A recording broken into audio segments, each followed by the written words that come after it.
Hello, I'm Raging Amish, and welcome to the SWAT 556 and Black Ops 2 multiplayer. So, let's get started. Unlocked at level 10, the SWAT is one of the earlier unlocks during your prestige, and is the third of 9 assault rifles in tier. Unlike most of its brethren, however, the SWAT 556 is a 3-round burst fire weapon by default. The rate of fire within the burst is high at 937.5 RPM, but you have roughly a 0.2 second delay between each 3-round volley. So your effective fire rate is actually just a little over 480 RPM. The bursts are quick and lethal, but they come at the cost of a slower overall fire rate. With the select fire attachment, however, the SWAT can be converted into a fully automatic weapon, and quite honestly, it plays almost exactly like the Type 25. You'll have a fire rate of 937.5 RPM, plus an increase in recoil. In this regard, the SWAT really does play like two weapons in one. The burst fire mode is a borderline sniper, and the full auto mode plays like most other automatic assault rifles. Well, you know what they say, Gus. You're either SWAT or you're not.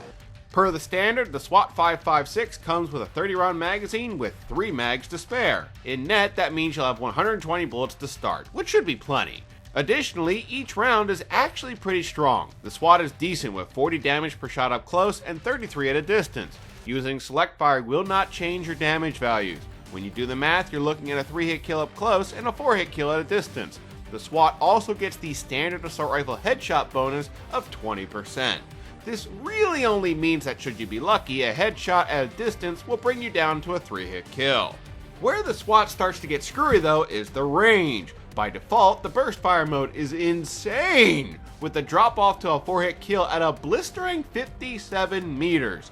This is nuts. Only the LMGs, snipers, and the SCAR can really compete with it when it comes to having that kind of range.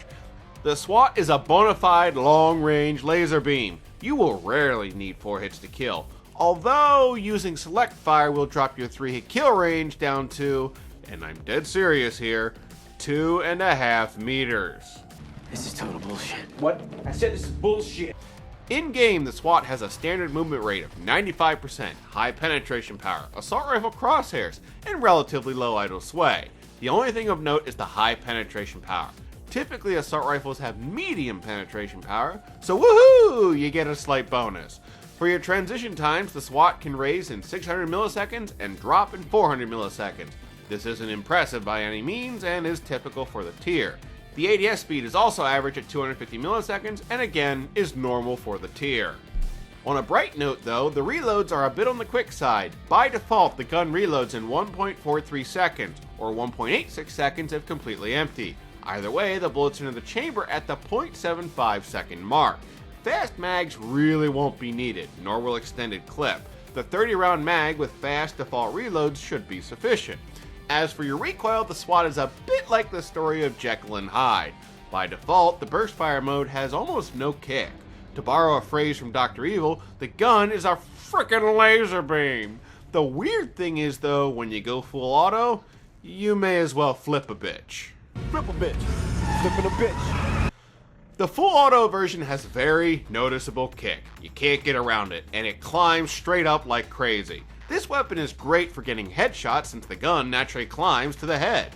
In net, the recoil is predictable, so it's not all bad. Additionally, the irons are clean enough, so a sight honestly isn't needed. Although an ACOG certainly can't hurt for long-range combat. Speaking of which, for your attachments, a few choices definitely fit best. The select fire is invaluable. When up close, you can rely on automatic fire, and at range, you have a burst fire weapon that is lethal. As such, you should also consider using the quick draw. Burst fire weapons highly rely on getting your shot off first. He who shoots first will generally win.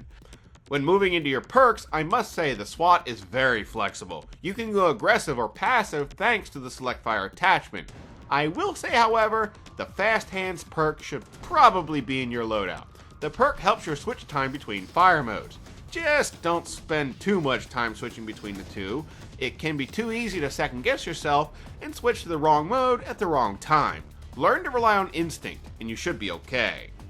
As for your secondary, I'd say stick to a launcher. Since you probably will be using select fire, you already have a weapon for up close and at range.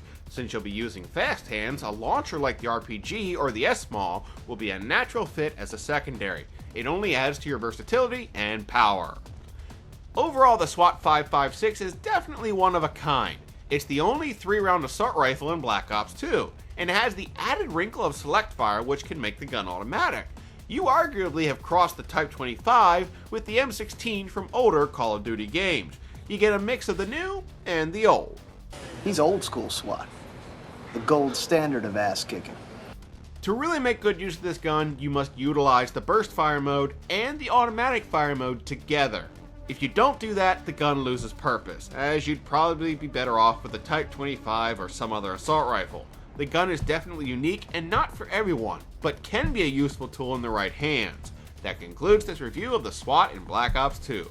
On screen you will find links to previous reviews, and it's time to ask, what should be next? It can be anything from anywhere. The name of the series is Rapid Fire Reviews, not Black Ops 2 reviews. So, let's hear what you want to see. Until next time, this is Raging Amish, checking out.